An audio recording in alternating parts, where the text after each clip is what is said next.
Hi guys! Nagbabalik na naman si Andail dahil sinipag na naman magluto para naman may pagkain yung mga kaibigan ko dito sa kondo. Ayan, tagaluto na lang ako ng mga pagkain nila. So magluluto tayo ng pancit canton. So ipapakita ko sa inyo kung paano magluto. Ito yung mga kailangan natin. Meron tayong hipon at saka dalawang noodles na yellow noodles. Ito yung sibuyas and garlic and carrots and repolyo. So magpakulo muna tayo ng mainit at i-blend natin yung Mickey kasi nagkadikit-dikit. So, ano lang natin, babasahin lang natin. Ayan. So, gaganyan nyo lang. Pero huwag nyo nang lakasan yung apoy para hindi siya nadurog yung noodles natin. Ayan. So, ganito nyo lang. Pag alam nyo nang nagkakahiwa-hiwalay, huwag lang magkakahiwalay tayo. Charot. Ayan. So, magluto na tayo. Maglagay tayo ng cooking oil. Then, lagay na natin yung sibuyas sa onion. Pinagsabay ko na para mabilisan. Ayan. So, haluin lang natin. Ayan. Ganyan lang magluto. Halo-halo. Halo-halo pa more. Ayan, sinipag si Anday kaya nag-take ng video para meron akong upload sa YouTube. Ayan. So, halo-haloin lang natin at ilagay na natin yung hipon. So, hindi ko na tinanggal yung yung pinakabalat niya kasi sinamad. Pero tinanggal ko yung yung dumi. Ayan. So, lutuin lang natin. Ayan. Halo-halo pa more. Ayan. So, i-check na rin hanggang medyo maluto. Ayan, simple lang nito pero alam niyo naman, masarap din naman. Ayan, so okay na siya. Pwede na natin ilagay yung repolyo na konti at alam nyo naman, masarap kasi pag may repolyo at saka carrots. Ayan. Ayan, halo-haloin lang natin. So half cook lang pagluto natin yung vegetable para hindi naman siya ma-overcook. Ayan, so halo-haloin lang natin.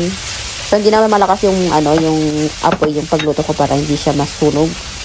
Ayan, so maglagay na tayo ng black pepper. Ayan, damihan natin para manghangan yung kakain mamaya. Ayan, kasi pag may time talaga ako, nagluluto ako ng pagkain ko. Siyempre, mabait naman si Anday, sinasharan ko yung mga kaibigan ko.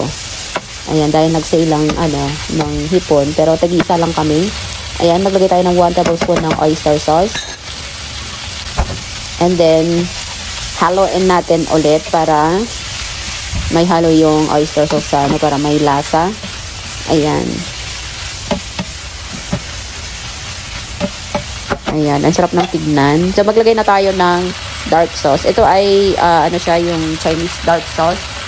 Ayan, naglagay lang ako ng 3 tablespoon. Pero kahit madami akong nilagay nito, hindi naman siya maalat. So, dark na dark. Ito yung maganda, dark na dark yung sauce dito. At maglagay tayo ng konting water para yung sabaw. Para malutong totally yung hipon. Para masarap yung lasa. Ayan, halo-haloin lang natin. So, konti lang yung water nilagay ko. Ayan, so pwede na natin ilagay yung yellow noodles, yung Mickey. Ayan, masarap siya. Ayan, so lutuin lang natin saglit kasi luto naman na itong canton na to. Ayan, gagamit tayo ng 2 sandok para may mix yung sauce na nilagay natin. Ayan, dapat ilagay ko sanang toyo niya, yung dato puti, pero ito na lang kasi mas maganda yung color. Kasi yung dato puti hindi siya gaano magda-dark. So ito na lang kasi kahit madami akong nilagay, hindi siya maalat. Ayan. So, halo-haloin lang natin. So, ganyan lang ang pagluto ng canton dito. Nakapaka-simple. Ayan.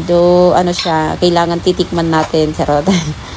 Ayan. So, kailangan maglagay pa tayo ng pampasarap. All-in-one seasoning. Kung wala, magic sarap. Kasi wala kaming magic sarap dito sa bahay.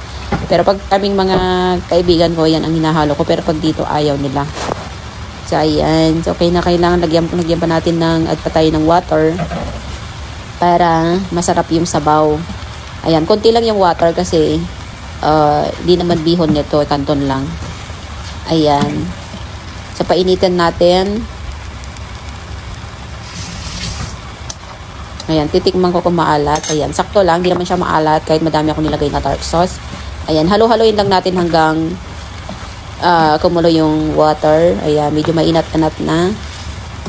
Haluin lang natin kasi yung sauce para may lasa lahat yung mga canton natin. Tsaka yung hipon na malaki. Ayan. So, madali lang magluto. Kung tinatamad ka talaga, ay wala. Puro gutom. Ayan. So, cheaper lang naman nito. Kaya, sinirang ko rin yung mga kaibigan ko. Ang mahal lang yung hipon kasi for 450. Yung repolyo, yung tira ko nun. Tsaka yung carrots naman sa amo ko.